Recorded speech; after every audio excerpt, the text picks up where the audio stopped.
வணக்கம் மக்களே. என்னுடைய காலை உணவு இன்னைக்கு களி, ராகி களி, கேழ்வரகு களி அண்டு மோர் தயிர் தாளிச்சிட்டேன். அவ்வளோதான் பாருங்க. செல்லன்னு வருது பாருங்க. அவ்வளோதான் சாப்பாடு இன்னைக்கு. இங்கே பாருங்க, அப்படியே தொட்டு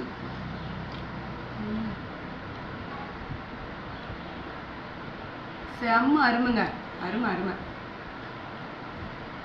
எனக்கு ரொம்ப பிடிக்கும் தயிர் அண்டு தயிராகவும் சாப்பிடலாம். நான் மோரை தான் வச்சுருக்கேங்க பாருங்க. மோரை தான் வச்சுருக்கேன் தாளிச்சிட்டுது. பிள்ளைங்களுக்கு கொடுத்து அனுப்பின சாப்பாடு அப்படியே எனக்கு களிக்கும் வச்சுக்கிட்டேன் பாருங்க.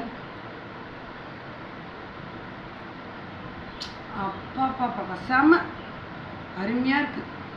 இந்த வெயிலுக்கு எனக்கு குழம்பு பிடிக்கல, சோறு பிடிக்கல, எதுவுமே பிடிக்கல பாருங்க. ரொம்ப நல்லா இருக்கு.